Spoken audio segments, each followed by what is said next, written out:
નમસ્કાર દર્શક મિત્રો, આજે વિશ્વની સૌથી મોટી લોકશાહીમાં સૌથી મોટા લોકતંત્રની જીત થઈ છે.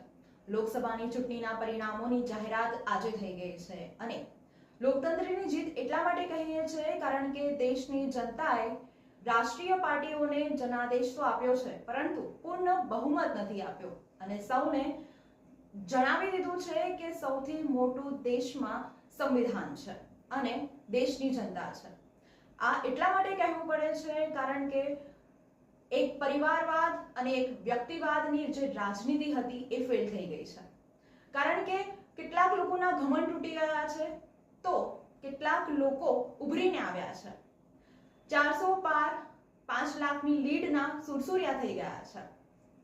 દેશમાં એનડીએ જે છે ગઠબંધન છે એને 293 સીટ મળી છે અને ઇન્ડિયા ગઠબંધનને 232 સીટ મળી છે. બીજેપીને સ્પષ્ટ બહુમત ન મળતા 238 સીટ મળી છે, જ્યારે કોંગ્રેસને આશાનું કિરણ દેખાઈ રહ્યું છે 100 સીટ પ્રાપ્ત કરીને. પરંતુ આ બધી જ રાજનીતિમાં દેશની જનતા જીતી છે કારણ કે દેશની જનતાએ સ્પષ્ટ કહી દીધું છે કે હવે માત્ર વિકાસ જોઈએ છે, હિન્દુત્વ અને મંદિર નથી જોઈતું.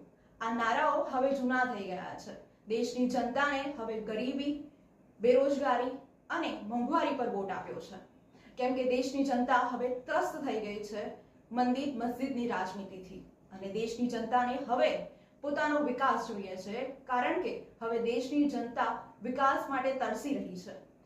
હવે જોવાનું એ રહ્યું કે આગળનો સમય શું કહે છે, કોની સરકાર બનશે, પરંતુ અત્યારે તો દેશ જીતી રહ્યો છે.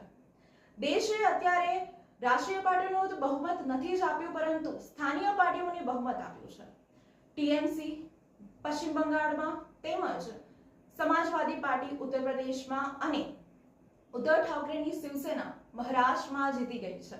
ટીએમસી 29 લોકસભા સીટો પર પોતાની જીત દર્જ કરાવી ચૂકી છે, જ્યારે સમાજવાદી પાર્ટીની સાયકલ 38 સીટો પર દોડી છે અને ખૂબ જ જમकर દોડી है ऐसा बोल सकते हैं.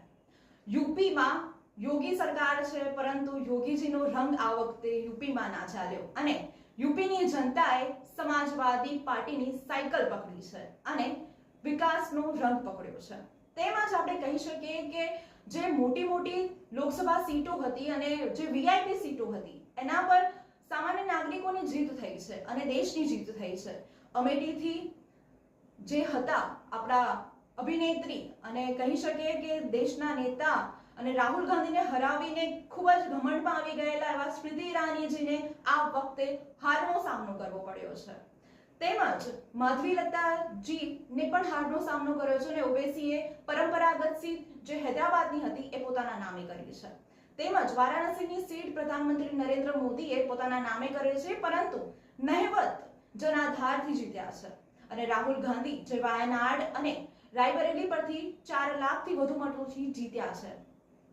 આ બધા વચ્ચે સૌથી વધારે ગૌર કરવામાં આવે તો ગુજરાત પર છે.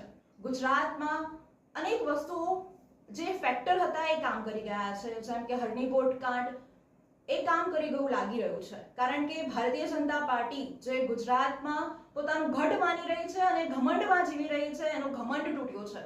ભલે એક જ સીટ પર કોંગ્રેસે પોતાની જીત દર્જ કરાવી હોય, પરંતુ કોંગ્રેસની એક સીટની જીતે કોંગ્રેસમાં એક ઉર્જાનો સ્ત્રોત ભરી દીધો છે અને ભારતીય જનતા પાર્ટીને વિચારવા પર મજબૂર કરી દીધું છે કે આપણી ભૂલ ક્યાં હતી.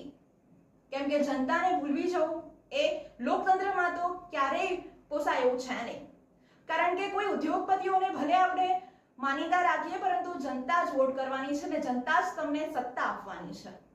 લોકસભાની આ બેઠક ને લોકસભાની આ ચૂંટણી દરેક નેતાઓને પોતાનું સ્થાન બતાવી ગઈ છે અને લોકતંત્ર જીતી ગયું છે.